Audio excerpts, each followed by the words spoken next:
சேரக்கூடுமோ மீண்டும் நமது நாடகம் நானும் நீயும் சேர்வதால் யாருக்கென்ன பாதகம் யாரை சொல்லி நோவது காலம் செய்த கோலம் உன்னை என்னை வாட்டுது காதல் செய்த பாவம்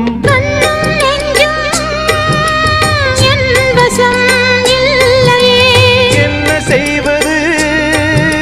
சொல்லடி முல்லையே கனவில் மட்டுமே கைகள் சேரலாம் கண்ணா தென்றல் காற்றே கொஞ்சம் நில்லு அங்கே சென்று அன்பை சொல்லு தனிமை கொதிக்குது